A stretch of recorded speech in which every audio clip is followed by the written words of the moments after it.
peut-être 1 ou 2 minutes avant de commencer, avant que tout le monde puisse se joindre, là. Donc, on se laisse un petit 2 minutes, puis on commence par la suite.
Excellent. Donc, on va commencer, il est presque 1h02. Donc, bienvenue à tous, au niveau du module, CPC dotation. Donc, ça me fait plaisir aujourd'hui là de me joindre à vous en cet après-midi de Saint-Valentin. Donc, je me présente, mon nom est Valérie Coulombe. Hem, pour ceux que c'est possible, je vous invite, si, c'est une possibilité là, peut-être d'ouvrir, votre caméra, question qu'on puisse avoir une interaction cet après-midi. Le module de formation CPC au niveau de la dotation, c'est un module souvent qui est destiné plus aux personnes qui ont moins d'expérience au niveau du recrutement, mais généralement, pour l'avoir donné à plusieurs reprises, les gens, souvent, ça fait quelques années d'expérience qui sont dans le monde du recrutement. Donc, pour rendre ça intéressant, je vous invite vraiment à participer, à pouvoir venir commenter, à parler de vos expériences, qu'on puisse vraiment échanger là, pour que ce soit pertinent et intéressant pour tous. Donc, n'hésitez pas à tout moment là, de m'interrompre. On a du temps. La formation ne devrait pas durer 3 heures. Là, donc, si jamais vous voulez intervenir, il n'y a aucun problème. Je vais partager mon écran.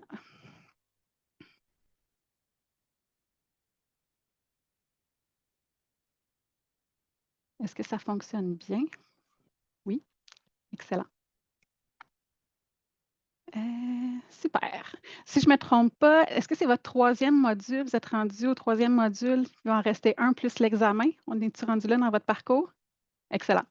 Génial. Donc, dans le fond, je vais me présenter, pour commencer. Donc, mon nom est Valérie Coulombe. Je suis, directrice associée pour le groupe Humanico là, depuis, maintenant, pratiquement 16 ans.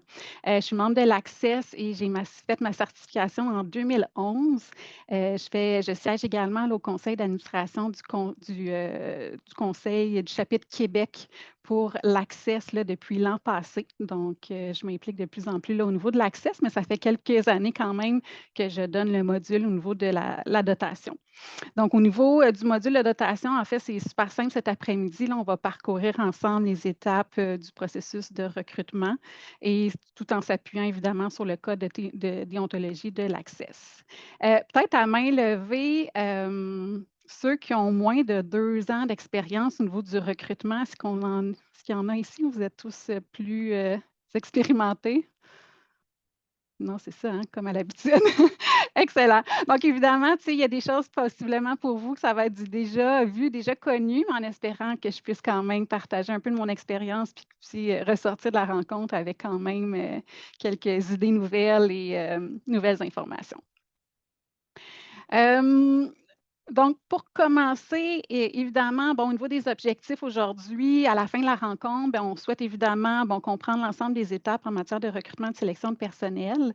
On veut aussi distinguer les types d'entrevues qu'on va faire avec nos candidats, puis comprendre l'importance de la présélection, de l'évaluation et la vérification des références là, lors de notre processus avec nos candidats.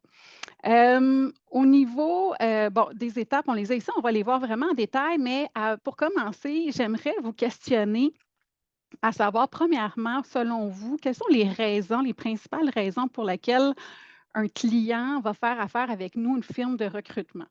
Il y a plusieurs raisons, mais selon vous, c'est quoi les principales motivations qui les poussent à faire affaire avec nous? Si je peux me permettre. Oui. Probablement qu'il y a certaines entreprises là, qui n'ont pas du tout en fait de département RH là, au sein de l'entreprise, là, donc ça peut Oui, être pertinent là, pour cette raison-là. tout à fait. Est-ce qu'on a d'autres raisons pour lesquelles ils font affaire avec Oui, nous? Oui, très souvent, ça va être aussi simplement par manque de temps s'ils sont dans une période très occupée. exactement. Des fois aussi, les postes saisonniers où est-ce qu'il y a un surplus, un volume de postes, ça peut être effectivement une raison pour laquelle ils vont se diriger vers nous. Est-ce qu'on a d'autres réponses? Le volet risque, puis aussi au niveau du coût d'un employé, on s'entend. Les Totalement, DAS, les CSST, tout le tralala qui vient avec. exactement. Parfait. On peut dire également. Par manque de temps et puis également au niveau de l'expertise qu'ils n'ont pas nécessairement pour choisir la bonne ressource pour le poste. Totalement. L'expertise, c'est le mot que j'attendais. Donc, super bonne réponse. Est-ce qu'il y en a d'autres qui avaient d'autres réponses? C'est bon.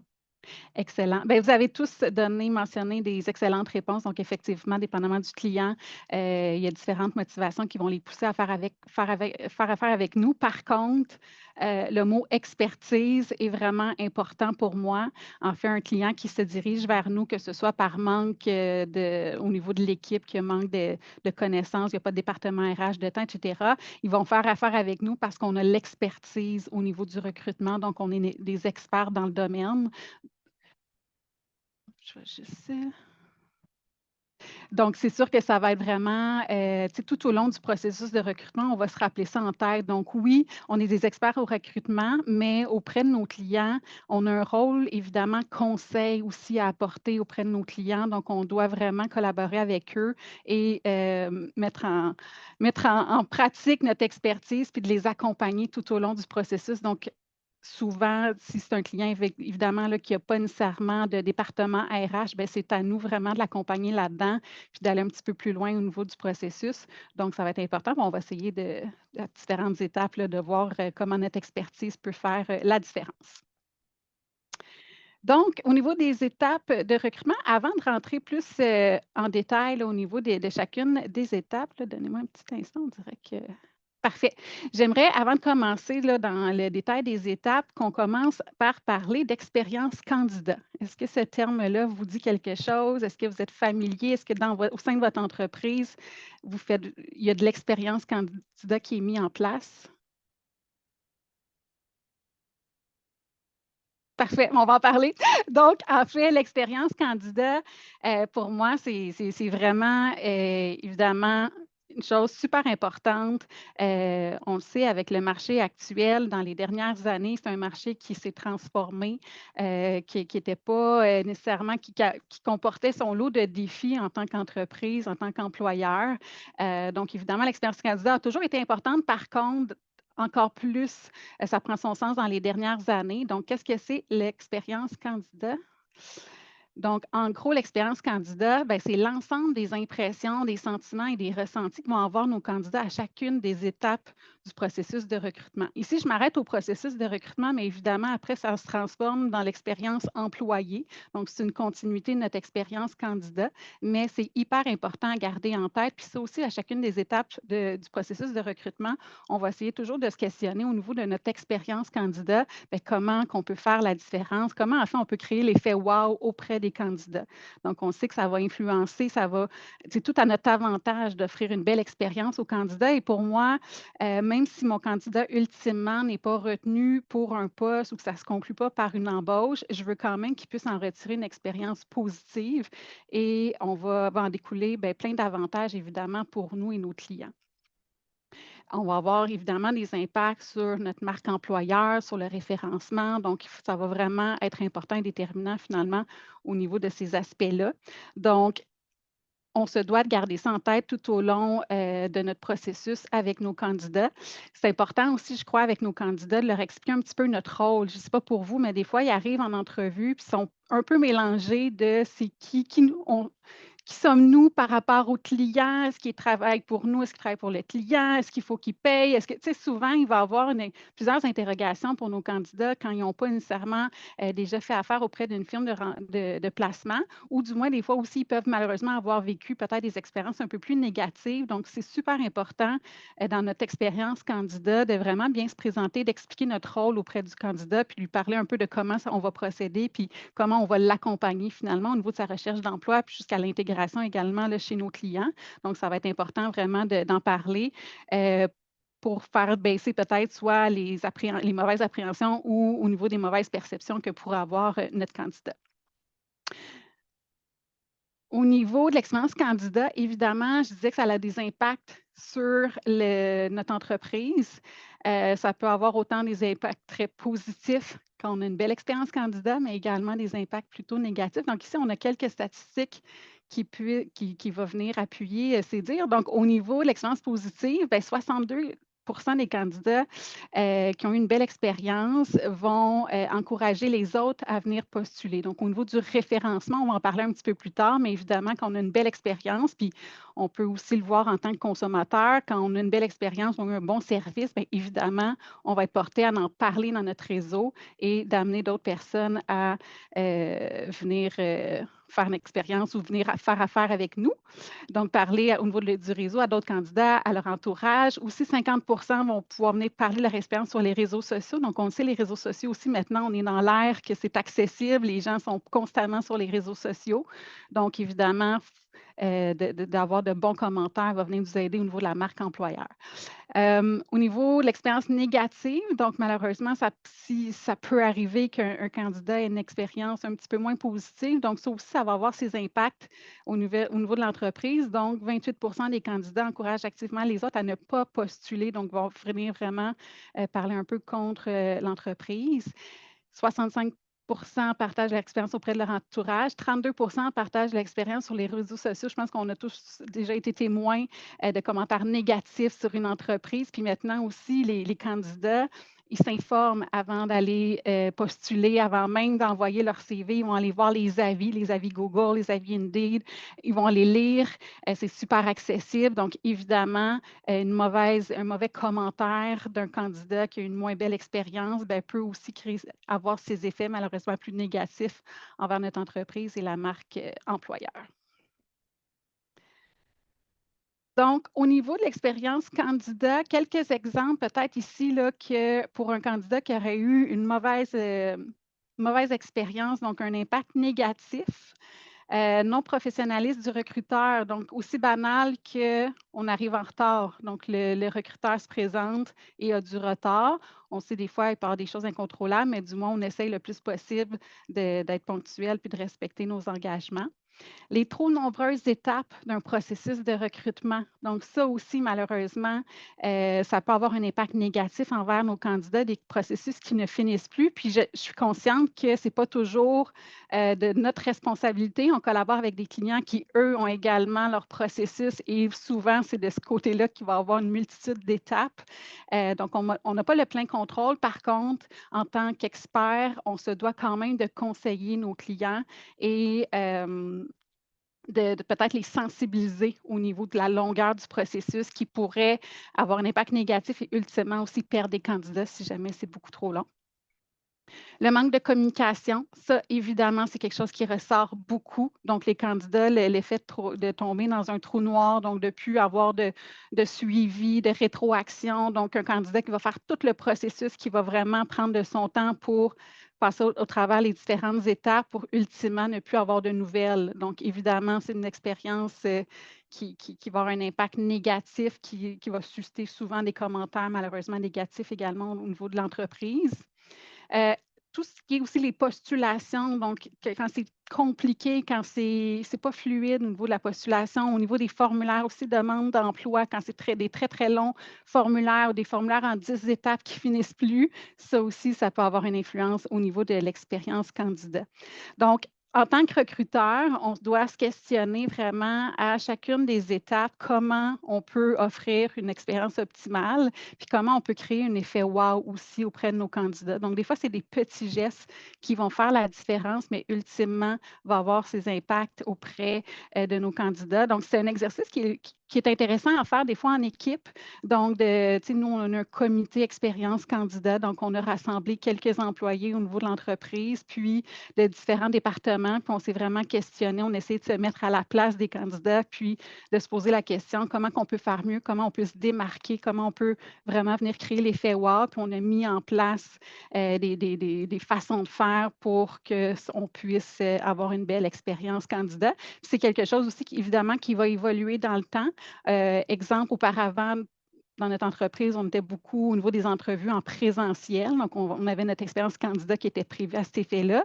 Avec les dernières années, évidemment, la tendance au niveau des entrevues virtuelles, c'est beaucoup plus fréquent. Donc, on a dû, en comité, se re-rencontrer pour voir, bien, au niveau de notre expérience candidat, il y a quand même des impacts. Le fait qu'on est tombé en mode virtuel, bien, comment on peut faire la différence et créer l'effet wow de cette façon-là. Donc, on commence au niveau de la définition de notre première étape, notre processus de recrutement.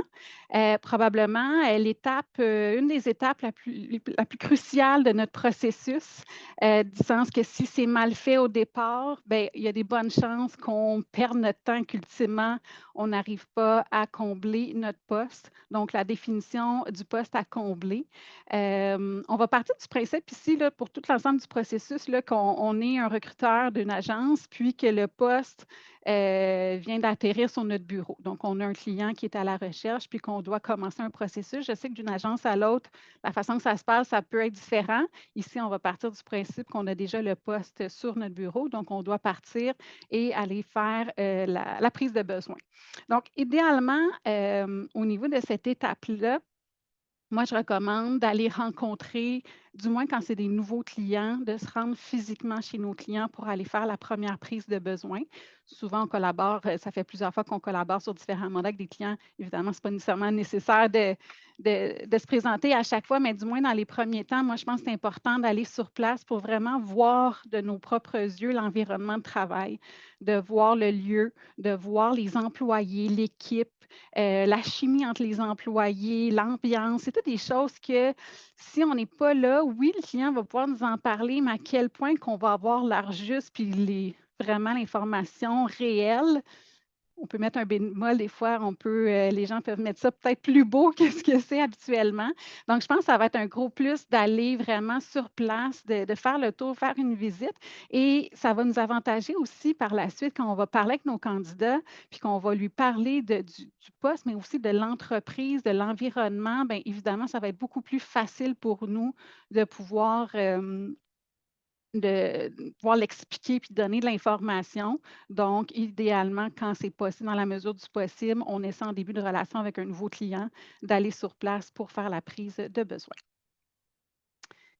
Au niveau du poste à combler, aussi, autre recommandation, c'est d'avoir, je ne sais pas si c'est déjà quelque chose que vous faites, mais d'avoir une grille de prise de commande avec l'ensemble des questions qu'on va aller valider. Il y a quand même beaucoup d'informations à aller valider quand on fait une première prise de commande, une prise de poste. Donc, évidemment, on veut avoir recueillir l'ensemble des informations, on ne veut rien oublier. Donc, dans la mesure du possible, d'avoir une grille avec la liste de questions à poser aux clients, c'est l'avantage. On est là aussi au niveau de notre rôle conseil. On est là pour conseiller notre client par rapport à ses besoins. Des fois, on a des clients qui vivent un peu dans un monde de licorne, dans le sens qu'ils veulent le meilleur candidat possible, mais en même temps, des fois, au niveau des conditions, ce n'est pas nécessairement représentatif au niveau du marché et tout. Donc, c'est vraiment dans notre rôle de venir l'aviser un peu de ses attentes. Est-ce que c'est réel? Est-ce qu'on pense que ça va être possible de venir combler ses attentes, de lui parler du marché, lui parler vraiment des conditions? On est des experts dans le domaine du recrutement. On connaît notre marché, on connaît les comparables, les compétiteurs. Donc, c'est à nous vraiment aussi de lui donner la bonne information pour gérer ses attentes, pour faciliter la suite du processus avec lui. Donc, au niveau de l'analyse de poste, évidemment, il y a plusieurs choses à venir valider. Donc, on va premièrement parler des tâches, évidemment, donc en quoi consiste le poste, donc au niveau de la description d'emploi. Donc, résumer des tâches, des fonctions, des responsabilités. On va venir évidemment aussi parler des habiletés, les aptitudes, les attitudes qu'on recherche chez le candidat. Donc, au niveau des compétences, l'expérience, la formation, donc tous ces détails-là, on va venir vraiment valider avec le client. Ensuite, est-ce que c'est un poste permanent? Est-ce que c'est un poste temporaire? Évidemment, notre approche auprès des candidats sera différente, notre discours. Donc, information importante, est-ce que c'est temps plein, temps partiel? Est-ce que c'est un nouveau poste? C'est un remplacement? C'est un remplacement, pourquoi? Pourquoi la personne elle a quitté? Donc, ça, c'est toutes des informations qu'on va creuser là souvent, qui vont venir nous aider à venir un peu cibler dans quel contexte qu'il y a ce besoin-là, puis ça va nous aider également au niveau de notre processus. Ensuite, les évaluations au niveau des connaissances techniques, c'est quoi les attentes, c'est quoi les besoins pour le poste, exemple au niveau de la maîtrise technologique. Et là, il faut faire très attention. Un client qui me dit, ah, moi, je veux quelqu'un expert au niveau d'Excel, je ne vais pas m'arrêter à, OK, je veux un expert, donc on a la même définition d'un expert, pas nécessairement. Donc, je vous conseille toujours d'aller vraiment chercher des exemples concrets de tâches qu'il va avoir à faire sur Excel pour venir définir le niveau d'expérience requis pour le poste. Donc, d'aller vraiment plus concrètement, aller chercher des exemples. Donc, est-ce qu'il doit faire des tableaux croisés dynamiques?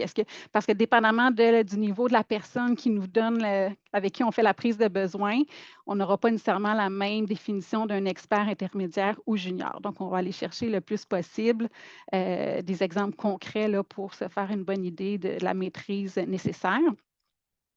Tout ce qui est aussi date d'entrée en fonction, l'échéancier, etc., donc les disponibilités. Je pense qu'à cette étape-ci aussi, c'est super important avec notre client de venir vraiment parler de la communication qu'on aura à faire ensemble. On le sait, c'est déterminant la communication sur la réussite d'un processus. Je pense que vous avez sûrement tous connu des clients où est-ce que les suivis étaient déficients, que c'était long, qu'on soumet un super bon candidat, puis que ça prend plusieurs journées avant d'avoir un retour, puis ultimement, le candidat finit par se trouver un autre emploi. Donc, moi, je conseille toujours, dès la prise de besoin, de venir vraiment valider nos attentes par rapport au suivi, aux communications. Donc, à ce qu'on s'attend du client pour qu'on soit efficace et performant au niveau de notre processus. On peut convenir avec lui des fois des plages horaires à l'avance qu'on fixe à notre agenda pour pouvoir se parler, qu'on est sûr qu'on est disponible, de venir valider notre client. Est-ce qu'il part en vacances? Est-ce qu'il part en congé? Est-ce qu'il y a des moments qui ne sera pas disponible? Si c'est le cas, à qui on se réfère? Donc, vraiment, le plus possible d'aller chercher l'information au niveau de la communication va venir nous aider à être efficace dans notre processus et éviter de perdre des candidats dû au manque, aux lacunes au niveau des suivis et des communications. Vous pouvez m'arrêter ou commenter si vous avez quoi que ce soit, gênez-vous pas. Donc, suite à cette prise de besoin qu'on a fait vraiment de façon détaillée, évidemment, prochaine étape, l'affichage. Donc, on doit ouvrir notre poste et venir l'afficher, choisir le bon média. Donc, évidemment, au niveau de l'affichage, notre objectif, ce n'est pas nécessairement d'obtenir le plus grand nombre de candidats possible, mais le plus grand nombre de candidats pertinents. Parce que ça ne me donne rien d'avoir 200 candidats si le 3/4 ne sont pas pertinents pour le poste. C'est parce que j'ai peut-être mal ciblé le profil au niveau de l'affichage. Donc, on va miser sur la pertinence des candidatures. Ensuite, évidemment, l'objectif de l'affichage, c'est l'attraction candidat. Donc, on veut vraiment que le candidat puisse se projeter au niveau de l'affichage. Donc, on veut l'interpeller, on veut vraiment attirer son attention de façon assez spontanée, rapide pour lui donner envie d'appliquer sur le poste. Donc, on veut lui donner les bonnes informations. On veut qu'il puisse voir si le poste qu'on a, il se voit dedans, est-ce que ça correspond à ce qu'il recherche et l'attirer aussi rapidement. Donc, évidemment, ce sera nos deux objectifs au niveau de l'affichage. Donc, au niveau de c'est important d'attirer, comme je disais tantôt, les candidatures pertinentes. Donc, on doit se questionner, premièrement, quel type de candidat on recherche, puis qu'est-ce qui va susciter l'attention, comment qu'on va venir l'accrocher. Donc, toujours se poser la question à qui on s'adresse et de voir qu'est-ce qui va faire la différence, c'est quoi les éléments attrayants qu'on peut mettre de l'avant pour aller chercher de bonnes candidatures. Et aussi, en fonction de qui on recherche, on va aller déterminer nos sources de recrutement. Donc, ce n'est pas vrai que pour l'ensemble des postes, on va choisir la même source. Il y a des sources, des fois, qu'on va venir privilégier. Donc, on va les voir aussi par la suite. Chaque source, on va aller voir les avantages et les inconvénients. Par la suite, on a évidemment tout l'aspect, la description de l'offre d'emploi en tant que telle, la rédaction de l'offre d'emploi qui est super importante pour attirer, encore une fois, le bon candidat. Donc, c'est quoi les éléments à mettre de l'avant? Donc, évidemment, on doit, dans notre prise de besoin, à la première étape, aller valider comment nous, on peut attirer les candidats. C'est quoi les avantages à venir occuper ce poste-là au niveau de l'entreprise ou l'environnement? Il y a un paquet d'informations qu'on peut mettre de l'avant. Donc, évidemment, on se doit de connaître ces informations-là pour pouvoir les mettre de l'avant au niveau de l'affichage. Les avantages, donc, on doit vraiment susciter l'intérêt. L'offre d'emploi doit être attrayante, claire, pas trop longue. Donc, c'est terminé, ce n'est pas un copier-coller de la description de poste avec 25 tâches et responsabilités. Puis, au niveau des critères, d'avoir 20 critères. Donc, on n'est plus là au niveau de l'offre d'emploi. On est plus sous une forme de publicité. Donc, on veut rapidement accrocher le candidat puis l'inviter à lire davantage notre offre et pouvoir appliquer. Donc, c'est ce qui va être important au niveau de l'affichage.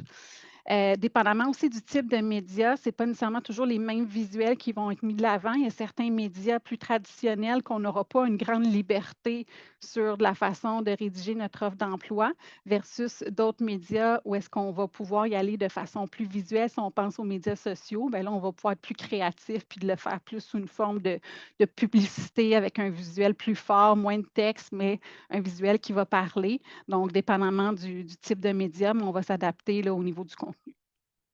Il ne faut pas hésiter aussi à retravailler notre affichage en cours de route. Donc, au début, on se lance, on fait un premier affichage, mais dépendamment de ce que ça va générer, évidemment, il ne faut pas hésiter à pouvoir se questionner puis venir retravailler l'affichage au besoin. Donc, on parlait c'est important de susciter l'intérêt des candidats. Donc, on doit se poser la question en fonction de la personne qu'on recherche, qu'est-ce qui va susciter son attention. Évidemment, dépendamment des générations, ce n'est pas nécessairement toujours les mêmes intérêts. Donc, on doit se poser la question. Donc, réputation de l'entreprise. Je mets un bémol. Par contre, on le sait en tant qu'agence, il faut faire attention au niveau de la confidentialité de notre client. On ne veut pas nécessairement que le candidat puisse, juste en lisant la description, tout de suite savoir pour quelle entreprise il s'agit. Donc, on fait attention. Les défis, la localisation, le salaire, évidemment. Le salaire, c'est important de le mettre de l'avant. Je prône la transparence au niveau du salaire offert, donc toujours avantage à venir l'indiquer. Les compétences, l'avancement, conditions de travail, avantages sociaux. Donc, c'est tous des éléments, évidemment, qui peuvent être intéressants à mettre de l'avant pour attirer l'attention. On va aussi, pour déterminer notre source d'affichage qu'on va privilégier, évidemment, il y a des facteurs à prendre en considération. Donc, c'est quoi le coût, le budget qu'on a? Ce n'est pas toujours les mêmes budgets. C'est quoi le temps aussi? Est-ce que c'est pour demain, pour hier, qui est souvent le cas, ou on a du temps devant nous au niveau de l'entrée en poste? L'offre de demande aussi, le bassin de candidats. Est-ce qu'on a un gros bassin pour ce type de poste-là ou c'est très, très niché? Évidemment, on n'ira pas avoir un impact au niveau du choix de sources d'affichage, la nature de l'emploi et les caractéristiques recherchées chez les candidats potentiels. Donc, la question qu'on doit se poser pour déterminer nos bonnes sources d'affichage, c'est le candidat qu'on recherche, c'est quoi ses habitudes lorsqu'il vient à être en recherche d'emploi. Donc, on doit se poser la question, souvent, ça va nous guider pour le choix de la source d'affichage. Est-ce qu'il est membre d'un ordre professionnel? Est-ce que c'est un ordre professionnel qui est obligatoire? Est-ce que c'est facultatif? Est-ce qu'il est souvent présent? C'est un utilisateur des médias sociaux? Est-ce qu'il en consomme? Est-ce qu'il est présent sur LinkedIn? Est-ce qu'il est actif? Donc, c'est toutes des choses qu'on doit se poser parce que dépendamment du poste pour lequel on va recruter, ce n'est pas l'ensemble des sources de recrutement qui vont être pertinentes, évidemment. Donc, il y a une réflexion à avoir avant de faire le bon choix. Donc ici, on a plusieurs choix au niveau des sources de recrutement qu'on va passer au travers. Il y a plusieurs sources. Médias papier, ça me fait toujours rire, là. Je ne sais pas s'il y en a qui, moi à l'époque, là, ça me trahit un peu, mais dans les premières années, on faisait des belles annonces dans le journal et ça générait vraiment des candidatures. Je ne pense pas que c'est maintenant le média le plus actuel. Par contre, bon, pour certaines situations, ça peut quand même être peut-être pertinent, reste à voir. Donc, on va aller voir, on va se concentrer au niveau des types et sources de recrutement. Donc, premièrement, ben, on a une des plus populaires, l'affichage le plus traditionnel sur le web via les sites d'emploi. Donc, pour nommer Indeed de ce monde, je pense qu'on est tous assez familiers avec ces types il y a plusieurs sites qui existent où est-ce qu'on va pouvoir aller faire de l'affichage plus traditionnel. Évidemment, c'est souvent ce qui va être préconisé parce qu'en tant que candidat activement à la recherche, bien, c'est souvent le premier réflexe qu'ils vont avoir d'aller consulter ces sites-là pour aller voir les emplois disponibles. Donc, pour vraiment aller cibler les candidats actifs, ça va être une source évidemment intéressante. Il y a différents sites d'affichage, donc dépendamment du type de poste, du secteur, de la région, on va avoir un choix à faire. Il faut faire attention, par contre, avec ces sites plus traditionnels. Parfois, le client a peut-être essayé de son côté d'afficher sur ces sites-là, ce qui va faire qu'on va générer les mêmes candidats. Donc, dépendamment si le client a tenté de recruter, il a fait un premier processus de son bord, puis parce qu'il n'a pas réussi, nous le confie, ou des fois, ce n'est pas nécessairement le cas. Donc, il faut quand même poser la question en début d'emploi quand on fait notre prise de besoin. Est-ce qu'il a travaillé activement ce poste-là? Si oui, il a affiché sur quel site? Donc, évidemment, on va faire attention parce qu'on risque de solliciter les mêmes candidats au niveau des candidats ciblés. On a certains sites aussi qui vont nous donner accès à des banques de CV. Donc, ça peut être intéressant. Ça nous donne accès à des candidats qui ne sont pas nécessairement activement à la recherche, peut-être un peu plus passifs, par contre, qui restent quand même ouverts aux opportunités. Donc, ça peut être une belle façon si l'affichage plus traditionnel ne génère pas nécessairement les candidatures souhaitées, d'y aller via les banques de CV par recherche booléenne. Ça peut être quand même intéressant de notre côté. Donc, au niveau des avantages, au niveau des sites plus traditionnels d'emploi, évidemment, bon, privilégié par les chercheurs d'emploi, c'est rapide, on affiche, quelques minutes, c'est en ligne, on reçoit des candidatures.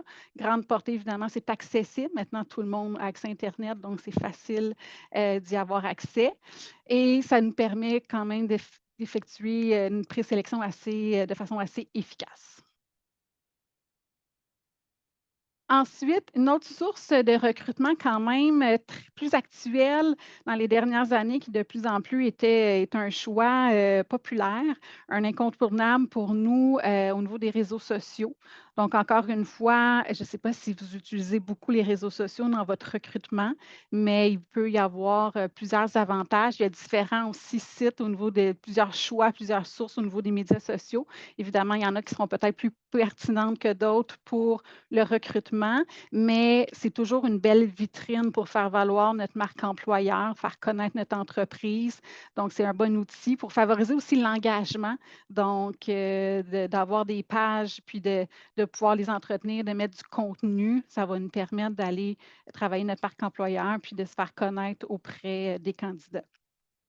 Donc, au niveau des avantages, bien évidemment, maintenant, pratiquement tout le monde est sur les réseaux sociaux. Donc, au niveau de la portée, c'est quand même c'est accessible. Beaucoup de candidats qui sont activement sur les réseaux sociaux. Dépendamment des générations, il y en a qui vont être plus populaires que d'autres. Donc, on doit s'acheter, puis ça évolue assez rapidement.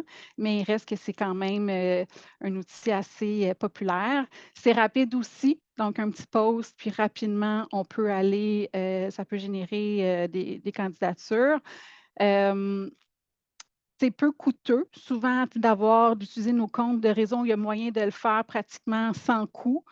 Donc, ça peut être intéressant à ce niveau-là. Et aussi, ce qui est intéressant, c'est qu'on a plus de liberté au niveau du visuel. Donc, je le disais tantôt, sur les sites traditionnels, on n'a pas le choix. On a une case description, c'est plus structuré là, au niveau de la mise en forme. Ici, au niveau des réseaux sociaux, c'est vraiment, on peut laisser libre notre imagination. Donc, on peut vraiment venir créer des visuels plus accrocheurs, plus sous forme de publicité. Et ça va être, on va pouvoir les mettre en ligne via les réseaux sociaux. Il y a aussi certains réseaux qui ont des groupes de chercheurs d'emploi ou que c'est plus ciblé au niveau de l'industrie ou du type de poste. Donc, ça peut être intéressant en tant que recruteur de venir dans ces groupes-là ou de venir contacter là, les membres qui font partie. Il y a aussi possibilité maintenant de faire des publicités très ciblées puis de rejoindre vraiment un groupe, un auditoire spécifique. C'est assez fou maintenant là, de la façon qu'on peut venir cibler les candidats puis pour nos publicités. Donc, ça aussi, ça peut être intéressant pour avoir vraiment ciblé les gens qui nous intéressent. Au niveau des inconvénients, bon, évidemment, il y a une portée limitée. Il faut que les gens se retrouvent dans les médias sociaux. C'est plus, la majorité des gens y sont, donc ce n'est pas tant un inconvénient. Par contre, évidemment, d'avoir des pages, d'utiliser les réseaux sociaux nous demande quand même du temps de gestion et de surveillance. Donc, évidemment, si on mise sur les réseaux sociaux pour faire valoir notre marque employeur, faire connaître, évidemment, bien, on doit s'en occuper. Ça demande quand même une certaine gestion au niveau des médias sociaux. Ça demande d'être assidu aussi, de faire des publications, du contenu, de varier notre contenu. Donc, c'est quand même du temps, un investissement de temps qui va être nécessaire. Et également, bien, ça l'ouvre la porte au niveau des commentaires. Donc, on le sait, une personne, on parlait de notre expérience candidat. Souvent, on voyait dans les impacts d'une expérience négative. Les candidats peuvent être portés à venir commenter leur expérience sur les réseaux sociaux. Bien, évidemment, on doit nous s'assurer de faire une certaine vigie et de vraiment prendre en charge les commentaires plus négatifs qui peuvent se retrouver sur nos différentes pages. Je ne dis pas de les supprimer, je pense que c'est important, mais de les prendre en charge, de répondre, de ne pas les ignorer. Donc, ça va demander quand même un temps de gestion et de surveillance à ce niveau-là. Au niveau des réseaux sociaux, évidemment, pour nous, hyper pertinent, LinkedIn. Donc, j'imagine que je ne vous apprends rien, que ça doit faire partie de votre quotidien, pratiquement, dépendamment des types de postes pour lesquels vous recrutez. C'est une mine d'or pour nous, évidemment, les recruteurs. C'est un réseau professionnel. Donc, évidemment, c'est un outil hyper performant pour le recrutement. Donc, possibilité d'approcher des gens, de développer son réseau, d'entretenir. Donc, évidemment, on va y créer des liens. Donc, ça va nous aider aussi au niveau de nos contacts professionnels. C'est un réseau qui est hyper populaire aussi. Donc, au Canada, actuellement, on a plus de 22 millions de membres présents sur LinkedIn. Ça nous donne, on a possibilité d'afficher des offres d'emploi aussi. Donc, on peut faire l'approche proactive, mais on peut aussi venir faire de l'affichage, faire des recherches booléennes. Donc, pour vraiment aller cibler avec nos critères de façon très précise un type de candidat qu'on recherche. Ça nous donne accès évidemment à un paquet de candidats passifs qu'on ne va pas nécessairement retrouver au niveau des médias d'affichage plus traditionnels. Donc, candidats qui ne vont pas envoyer leur CV, mais si on les approche puis qu'on a des éléments intéressants, bien, ils vont pouvoir évidemment peut-être démontrer une ouverture. Donc, ça nous donne accès à un autre bassin de candidatures.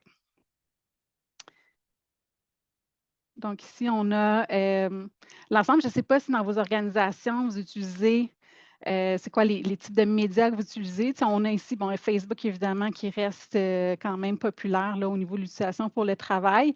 On a YouTube dans les dernières années, de plus en plus, qu'on voit qui peut être intéressant. YouTube, TikTok, c'est sûr que c'est du contenu différent. On sort un petit peu là, de tout ce qui est plus traditionnel, mais ça peut être intéressant au niveau de l'auditoire aussi, avoir accès à un auditoire peut-être un peu plus jeune.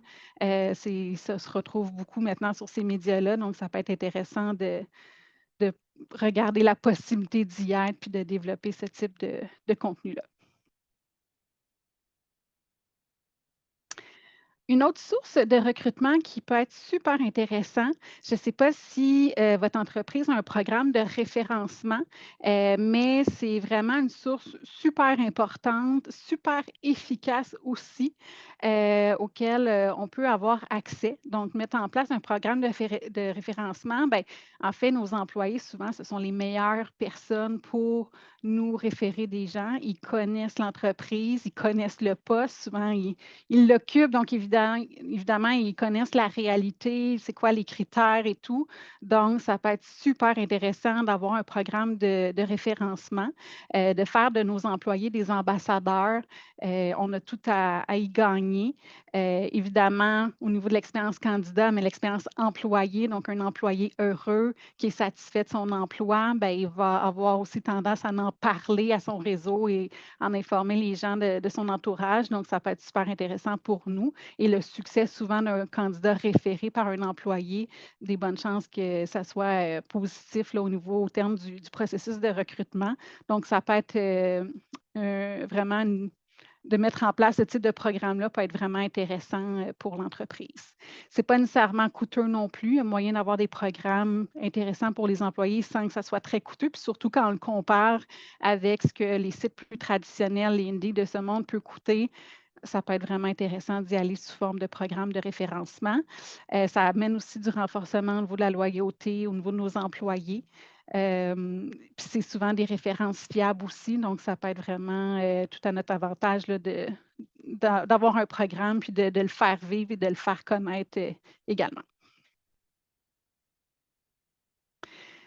Autre source qu'on a vu disparaître pratiquement dans les dernières années, mais là qui revient depuis quelque temps au niveau des salons d'emploi. Donc, je ne sais pas si vos entreprises y participent. Il y a différents types de salons qui existent. Des salons plus général qui vraiment qui s'adresse à tout type de candidats, comme on peut avoir des salons plus spécifiques, souvent les universités ou des programmes en particulier qui vont organiser des salons d'emploi avec leurs finissants, donc plus nichés, qui peut être intéressant également d'être présent. C'est de la visibilité, évidemment, aussi pour l'entreprise. Donc, au niveau de la marque employeur, la visibilité, ça peut être une option intéressante.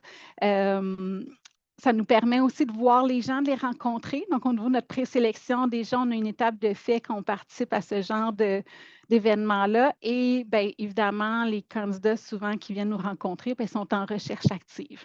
Donc, c'est des gens qui sont vraiment intéressés à se trouver un nouvel emploi. Il peut y avoir, par contre, quand même certains coûts associés à ces événements-là, dépendamment de l'événement, de l'envergure. Il y en a qui nécessitent quand même des coûts élevés. Évidemment, je ne sais pas si vous avez déjà participé à ce genre d'événement-là, mais c'est des grosses journées où est-ce qu'on va rencontrer énormément de candidats.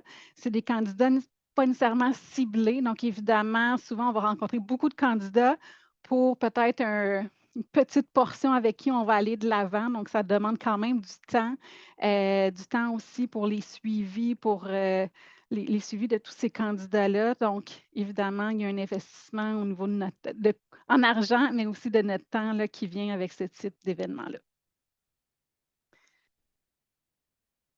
Les associations professionnelles, vraiment intéressant. En fait, quand c'est vraiment niché, ça nous permet d'aller cibler directement les gens, les candidats qu'on recherche. Donc, quand il y a une certification ou une obligation de faire partie d'un ordre professionnel, bien évidemment, on s'en va directement à la source. Par expérience, quand on a des postes en ressources humaines, bien, le site de l'ordre va générer vraiment des candidatures intéressantes et très pertinentes. Donc, c'est un exemple, mais il y en a tout plein. Souvent, la plupart, la majorité des ordres professionnels vont avoir une section offre d'emploi où est-ce que ça va être possible pour les employeurs de venir afficher des offres. Donc, super intéressant. Évidemment, c'est souvent assez dispendieux au niveau du type d'affichage. Donc, il faut regarder les possibilités, mais on va vraiment venir cibler les candidats qui nous intéressent. Dernière source, peut-être qui est un peu moins connue. Je ne sais pas si vous avez déjà fait affaire avec une agence de réaffectation, donc des entreprises qui vont venir faire des mises à pied de façon plus massive, peuvent faire affaire avec des agences de réaffectation qui vont accompagner les candidats pour leur démarche pour se trouver un nouvel emploi. Donc, il n'y a pas des gros coûts associés à ça. Ça nous donne aussi accès à des candidats qui sont disponibles et en recherche active. Par contre, la problématique souvent, c'est que les candidats, quand ils font affaire avec l'agence, ils n'ont pas nécessairement fait leur deuil de leur emploi, puis la fin de l'emploi. Donc, ils ne sont pas nécessairement toujours prêts à faire des démarches pour occuper un nouvel emploi, mais ça peut être une source parfois qui pourrait être intéressante quand c'est dans une région ciblée ou dans un domaine ciblé qui peut être pertinente en fonction des postes qu'on recrute. Ça va jusqu'à maintenant? Parfait. Donc, on a fait notre prise de besoin en détail, on a choisi les bons médias, nos sources d'affichage. Maintenant vient le temps de recevoir les candidatures et faire notre présélection. Donc, au niveau de notre expérience candidat, évidemment, pour le chercheur d'emploi, comme on disait au début, ça doit être facile de pouvoir postuler. Donc, il ne doit pas avoir 1000 étapes à suivre. Donc, il faut que ça soit simple, efficace, que les consignes soient transmises, soient claires. Et idéalement aussi, on évite l'effet trou noir pour le candidat qui a appliqué. Donc, autant que possible, on veut lui donner des nouvelles. Je ne sais pas si c'est réaliste pour vous de contacter l'ensemble des candidats qui vont appliquer sur un poste. Ce n'est pas toujours, on sait qu'on a un temps limité. Par contre, il y a des moyens, il y a des outils technologiques qui nous permettent quand même de faire une rétroaction auprès de ces candidats-là, au moins leur expliquer un petit peu la suite du processus puis à quoi s'attendre au niveau de la suite. Donc, ça peut être intéressant de mettre en place des outils de communication là, pour pouvoir leur transmettre quand même certaines informations pour un candidat qui va venir déposer sa candidature. Donc, la présélection, évidemment, ça permet d'éviter un peu l'effet entonnoir en vue de la sélection pour les entrevues physiques. Donc, ça permet de venir réduire un peu notre bassin de candidats potentiels à un nombre raisonnable qu'on va vouloir aller de l'avant et rencontrer. Donc, voilà au niveau de la présélection. Idéalement, je ne sais pas si la majorité d'entre vous, c'est un outil que vous utilisez, mais toujours intéressant de venir utiliser au niveau de notre présélection, notre sélection, une grille d'évaluation. Donc, évidemment, il y a des avantages à utiliser ce genre de grille-là pour rester objectif au niveau de notre choix. On va rencontrer plusieurs candidats, donc ça peut être intéressant d'avoir une grille en fonction des différents critères qu'on a établis au départ lors de notre prise de besoin et de pouvoir faire une pondération de ces critères-là et faire finalement pouvoir comparer de façon objective nos candidats. Donc, c'est un outil quand même très intéressant à voir et à utiliser tout au long du processus de présélection et de sélection également là, par la suite. Au niveau de la présélection, évidemment, on va recevoir les CV. Donc, on va l'évaluer au niveau des critères, la formation, s'il y a une formation qui est requise spécifique, l'expérience de travail pertinente ou l'expérience de travail transférable, donc le type d'information qu'on va aller voir au niveau du CV. Il faut faire attention aussi, les CV, ce n'est pas tous les candidats qui ont la même facilité à faire un CV, à concevoir un CV. Évidemment, si je recrute pour un designer graphique versus un poste plus de soutien industriel, je n'aurai pas nécessairement toujours le même visuel, mais il ne faut pas non plus se laisser influencer par ça. Finalement, il faut se rallier au niveau des expériences, puis on va faire abstraction un petit peu de la façon qui est présentée. Il ne faut pas que ça nous influence de façon trop importante. Suite au niveau du CV, évidemment, les entrevues téléphoniques. Donc, l'entrevue téléphonique va nous permettre d'aller valider des informations de base, à savoir si on souhaite convoquer la personne en entrevue physique. Donc, on va aller valider premièrement l'intérêt du candidat. On va aller valider quand même les informations qu'on a vues sur son CV, s'assurer qu'il répond aux critères de base au niveau des prérequis. Et si tout est concluant, on va pouvoir convoquer la personne en entrevue. Là, normalement, je prévois une pause à cette heure-ci, mais là, je vois qu'il n'est même pas 2 heures. Est-ce que vous préférez qu'on y va puis on termine plus tôt ou vous souhaitez qu'on prenne une petite pause? On continue? On peut continuer, moi, je pense. Parfait. Je vois pas plus, donc, de ce que je peux voir.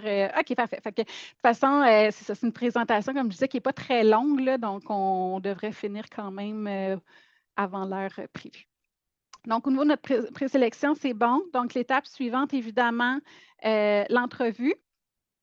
Je suis curieuse de savoir qu'est-ce qui est plus populaire dans votre entreprise, entrevue physique, entrevue virtuelle? Il y en a qui veulent. Physique. Physique? OK, parfait. Physique. Physique aussi?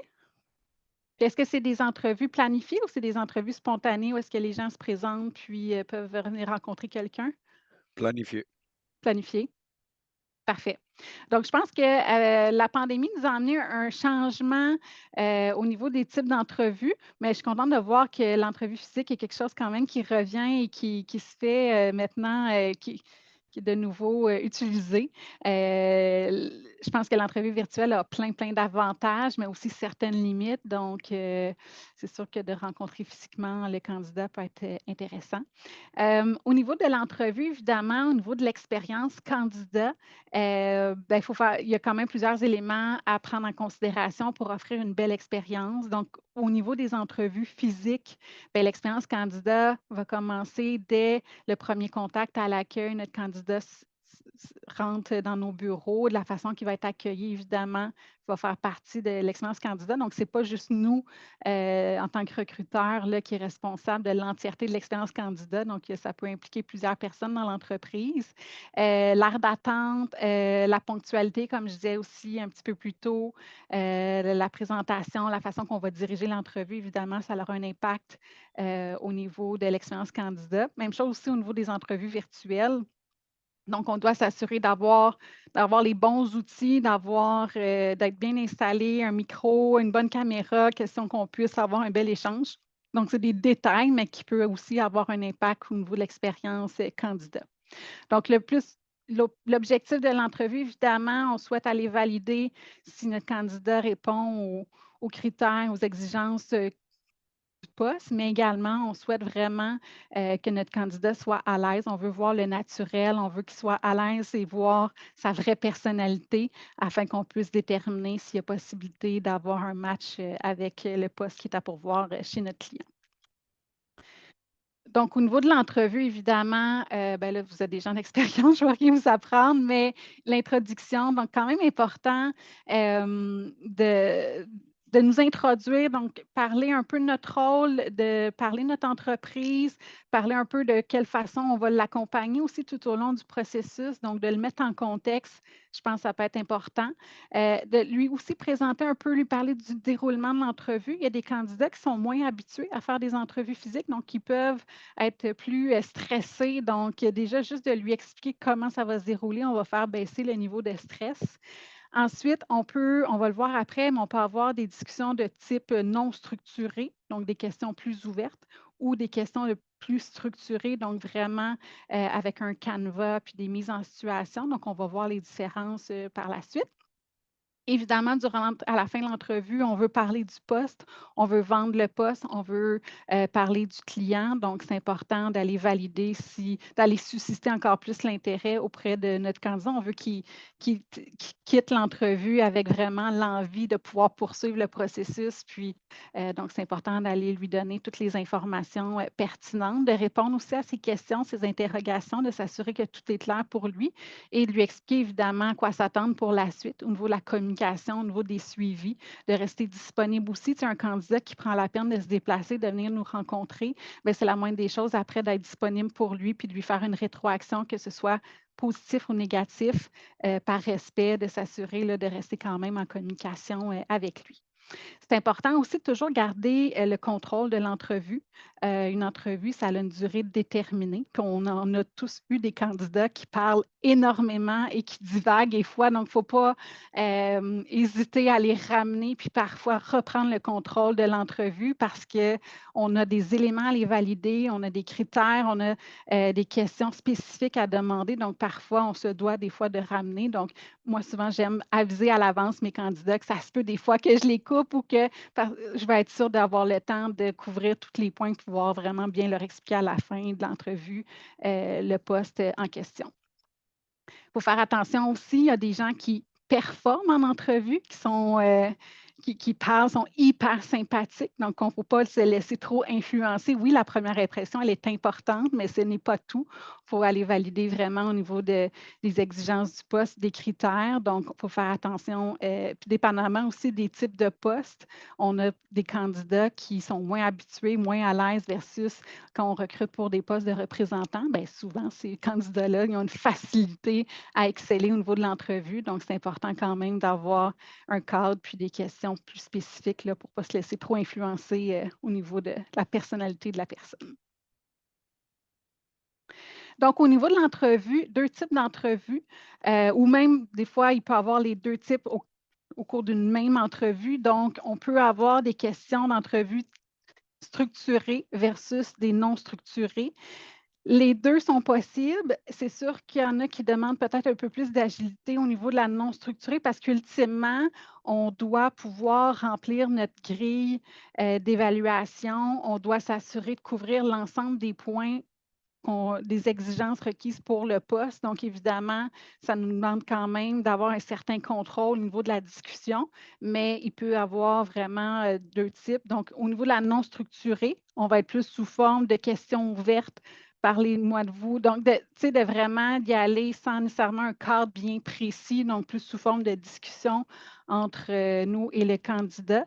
Donc, il faut faire attention, puis il faut avoir une agilité. Donc, oui, souvent, on va rendre à l'aise le candidat dans ce type d'entrevue-là. Par contre, il faut s'assurer d'être en mesure d'aller valider l'ensemble des informations qu'on souhaite obtenir du candidat, puis des critères d'évaluation. Donc, ce n'est pas toujours évident de le faire sous la forme de non structuré. Sinon, on a notre entrevue plus dite structurée. Donc, évidemment, on va vraiment venir analyser les comportements et les compétences que doit posséder le candidat. Donc, on va avoir un canevas d'entrevue avec l'ensemble des informations et des questions qu'on va souhaiter lui poser. Ça nous permet aussi d'être plus uniforme avec l'ensemble des candidats, donc d'aller valider les mêmes questions, puis ça va être plus facile par la suite aussi de pouvoir comparer les candidats entre eux. Donc, on va aller recueillir l'information de manière plus méthodique. C'est des questions souvent qui vont être préparées à l'avance, qu'on va avoir aussi, on peut avoir une méthode de notation dépendamment de la pondération des exigences. Donc, il y en a qui sont plus importantes que d'autres. Donc, on va pouvoir aussi, dans notre grille d'évaluation, venir noter les questions et les réponses là, pour nous donner une bonne idée en bout de ligne de la performance ou de la pertinence de notre candidat. Au niveau des entrevues plus structurées, on peut avoir des questions dites plus comportementales. Donc, où est-ce qu'on va faire parler le candidat sur une situation qu'il a vécue dans le passé. Donc, super intéressant de voir un peu comment les indicateurs qui permettent de prédire un comportement futur en se basant sur une expérience passée concrètement vécue par le candidat. Donc, ça peut être intéressant d'utiliser ce type de questions-là.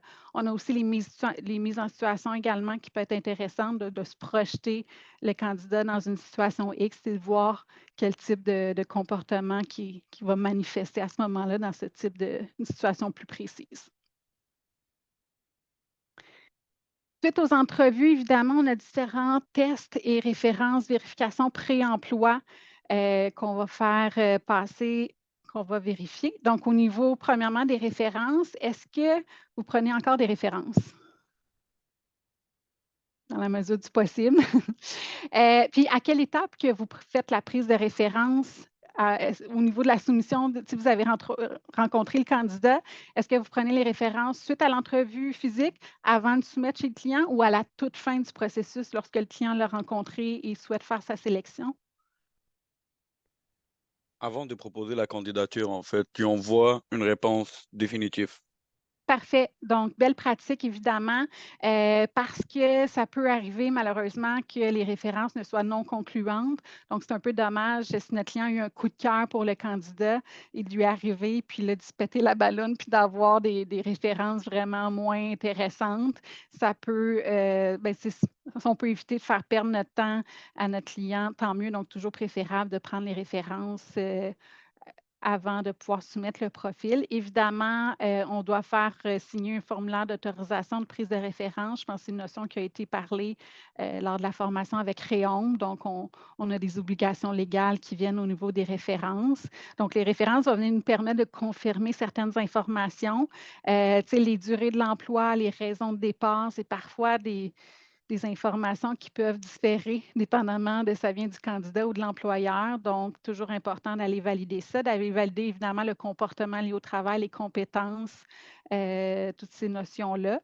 On doit s'assurer évidemment de se référer aux bonnes personnes. Donc, on doit parler avec la personne qui était en lien, au niveau du lien hiérarchique qui gérait la personne. Donc, il faut faire attention à qui, ça va être qui les contacts que le candidat va nous donner. On doit s'assurer que c'était vraiment le superviseur immédiat de la personne autant que possible. Au niveau, il y a d'autres vérifications, évidemment, qu'on peut faire, dépendamment, souvent, dépendamment du client, de ses exigences, on va venir vraiment y aller en fonction du client. Donc, au niveau des antécédents criminels, ça aussi, j'imagine, ça a été abordé lors de la formation avec Réom. Il faut faire attention, évidemment, au niveau de la discrimination. Donc, le dossier criminel doit être traité avec beaucoup de discrétion, premièrement. Et au niveau aussi à savoir si on peut se baser sur le dossier pour prendre une décision sur l'embauche ou non. Évidemment, on le sait que ça doit avoir un lien direct avec le poste. C'est un peu délicat, dépendamment aussi des clients, de leur exigence, de leur politique, mais on se doit de faire attention et d'éviter toute discrimination. On peut faire pour des postes au niveau dans les banques, dans les caisses ou des fois des postes en comptabilité, évidemment, vérification de dossier de crédit peut être pertinent. Encore une fois, on doit avoir une raison qui justifie cette vérification-là, donc il doit avoir un lien direct avec le poste à pourvoir. Permis de travail, validation des certificats, des diplômes, vérification des médias sociaux. Des fois, ça peut faire partie également du processus des vérifications qui vont être faits. Donc, dépendamment de notre client et du type de poste, c'est le genre de vérification qu'on peut faire suite à l'entrevue. Des tests possibles également à faire auprès de nos candidats.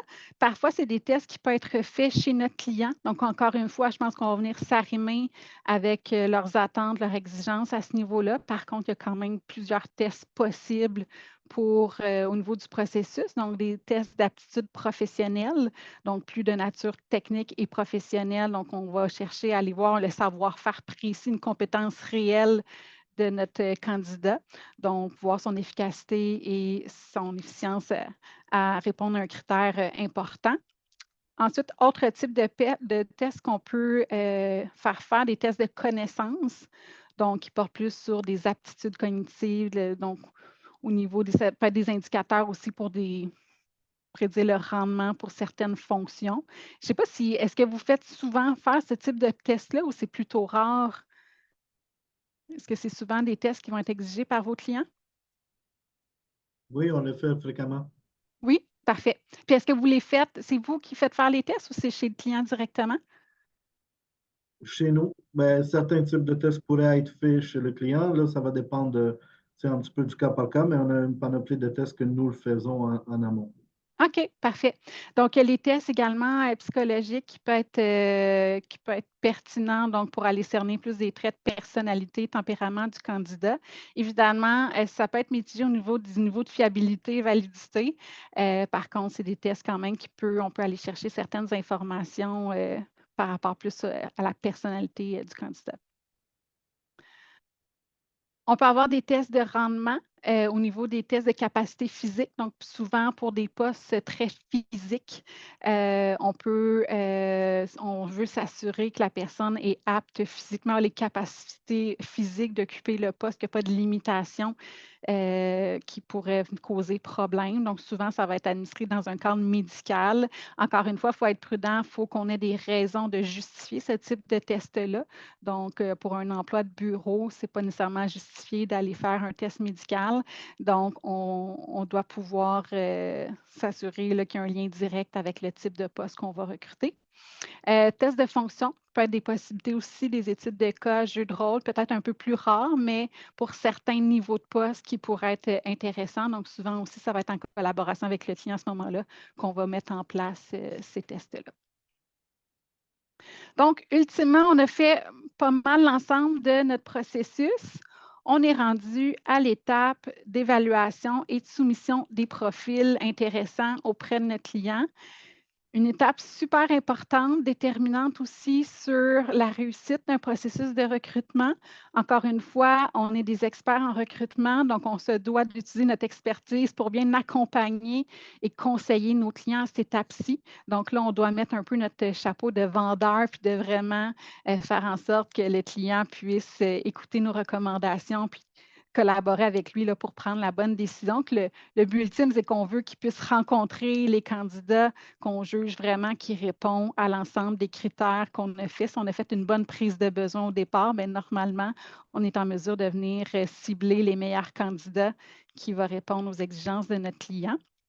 Donc, on va vraiment, évidemment, regarder l'ensemble du processus, donc au niveau du CV, de l'entrevue, des tests, des vérifications pré-emploi.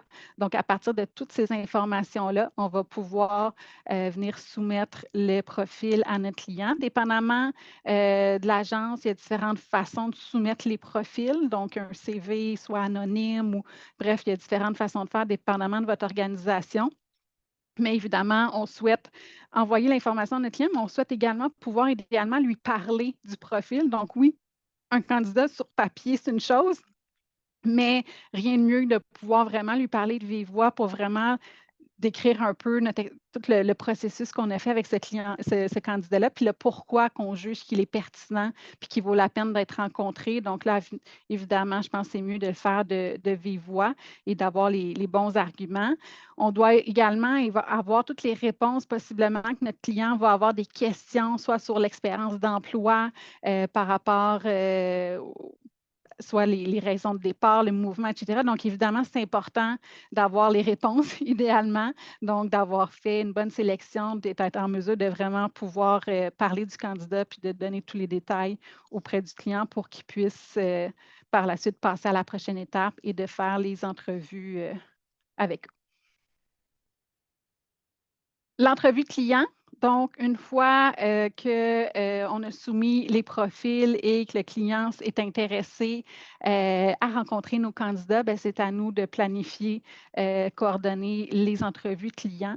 Donc, évidemment, si les entrevues sont espacées dans le temps, c'est important de faire des rappels, donc de rester près de nos candidats aussi, s'assurer qu'ils sont toujours disponibles, puis de rester près d'eux là, pour s'assurer qu'ils puissent se présenter à l'entrevue.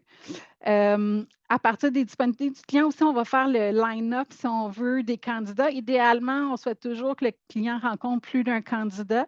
Donc, même si c'est le meilleur candidat du monde entier, souvent, s'il n'a pas eu la chance de le comparer avec un autre, il y a toujours un certain doute qui peut être présent. Donc, toujours à notre avantage de présenter idéalement 3 candidats. C'est pas mal le chiffre que je vise au minimum là, quand on veut soumettre des profils. Puis, il y a quand même un ordre dans la mesure du possible, qui peut être intéressant au niveau du line-up de l'ordre des candidats à présenter.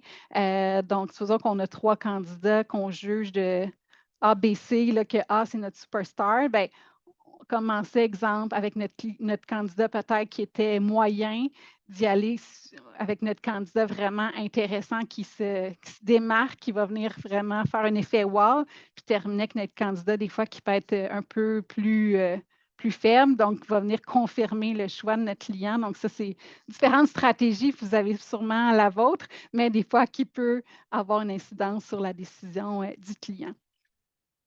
Suite à l'entrevue, super important. En fait, même avant l'entrevue, c'est important aussi de bien préparer nos candidats. Donc, c'est important de leur transmettre l'ensemble des informations qu'on a pour les préparer à l'entrevue. C'est important aussi de pouvoir les coacher. Donc, nous, on les a vus aller en entrevue, on les a rencontrés. Des fois, il y a des petits détails, des conseils qu'on peut leur faire pour bien se préparer à l'entrevue puis être en mesure de bien performer. Idéalement aussi, si on a de l'information sur qui va être présent durant l'entrevue, quel genre d'entrevue ça va être, c'est toutes des informations qu'on peut transmettre aux candidats là, pour le rassurer puis d'enlever le plus de stress possible.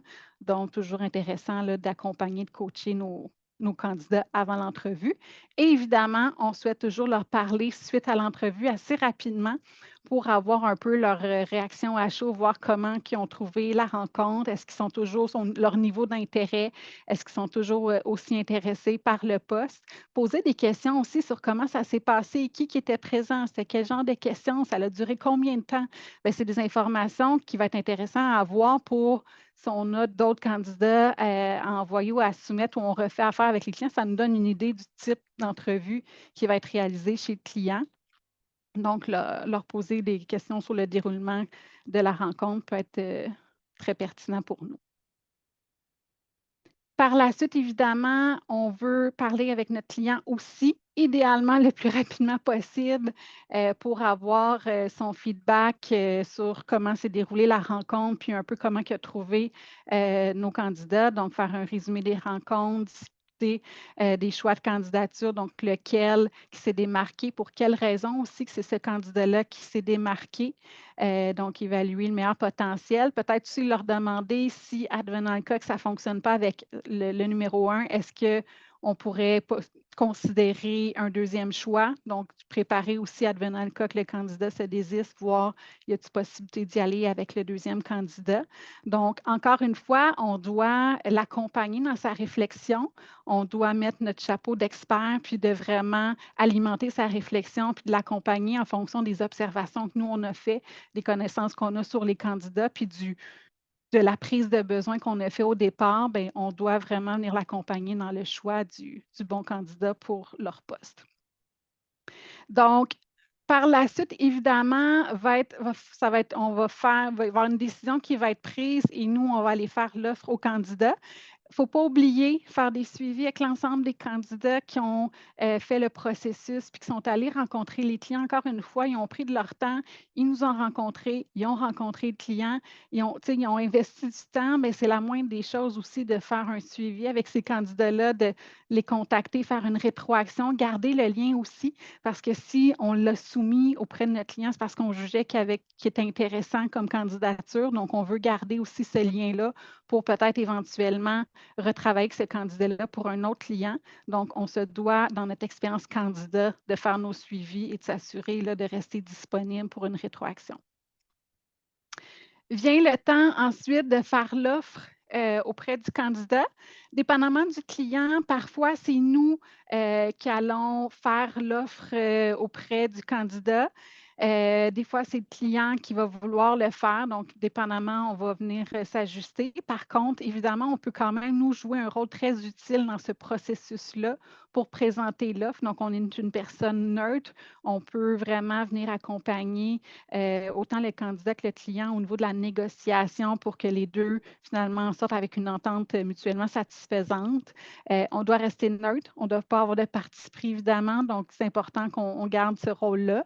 Mais on est là vraiment pour les accompagner et répondre à leurs questions ou les conseiller également là, au niveau de la négociation. Suite à l'offre, c'est accepté, on est content. Maintenant, reste à planifier l'entrée en fonction de la personne. Donc là aussi, on a un rôle à jouer. Donc, notre travail n'est pas terminé. Premièrement, bien, au niveau du candidat, on veut être présent pour lui. Peut-être que le candidat va vivre un certain stress, qu'il doit quitter son emploi, remettre sa démission, faire le processus. Donc, on est là pour l'accompagner, le conseiller. Et donc, on se doit de rester disponible et l'épauler dans ces démarches-là. On doit également s'assurer auprès de notre client qu'il va bien préparer l'arrivée de notre candidat. L'accueil, l'intégration, c'est hyper important dans le processus. Donc, on sait que ça a un impact sur, encore là, une embauche réussite ou pas.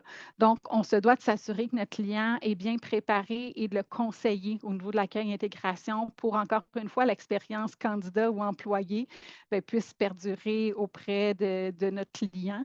Donc, on peut le conseiller à ce niveau-là.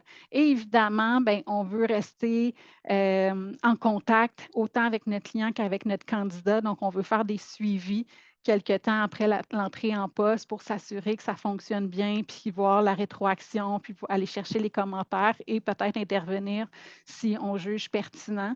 Donc, évidemment, de garder le contact, toujours important. Donc, en résumé, au niveau de quelques rappels par rapport à notre processus, Première étape, toujours bien analyser le poste qu'on a à combler. Donc, si cette étape-là, elle est négligée, évidemment, il y a des bonnes chances qu'à la toute fin, on ne soit pas en mesure de cibler, d'avoir le bon candidat pour notre client. Donc, on doit définir clairement ses besoins. Donc, c'est qui les candidats cibles, c'est qui on recherche. On doit faire un bon travail de présélection. On doit bien préparer ses entrevues pour être en mesure d'aller chercher toutes les bonnes informations puis d'aller valider au niveau des critères, des exigences que c'est rencontré. On doit compléter l'ensemble des tests, les références, vérifications, pré-emploi avant de prendre une décision et de soumettre les profils. Bien accompagner nos candidats au niveau de l'entrevue chez notre client, être présent également pour notre client pour l'accompagner, le conseiller au niveau du processus et finalement s'assurer de rester disponible autant pour nos clients que nos candidats à chacune des étapes pour pouvoir répondre à leurs questions ou leurs commentaires. Donc voilà, c'est assez rapide. J'ai plus d'interventions, de questions. Donc, ça complète au niveau de la rencontre aujourd'hui. Je ne sais pas s'il y en a qui avaient des questions, commentaires avant qu'on mette fin à la session. On a le temps, on a encore plus d'une heure et ça va? Excellent. Je vais m'assurer au niveau de l'accès qui transmettent la présentation d'aujourd'hui. Donc, vous devriez la recevoir par courriel dans les prochains jours. Si jamais il y a quoi que ce soit, je reste disponible. Vous pouvez rester en ligne si vous avez des questions. Sinon, je vous souhaite de passer une belle fin d'après-midi. Merci beaucoup. Merci beaucoup. Merci. Bye bye. Salut, bonne journée. Merci beaucoup. Bonne journée. Merci. Merci beaucoup. Pareillement. Merci. Bye bye. Merci. Bye bye. Pareillement.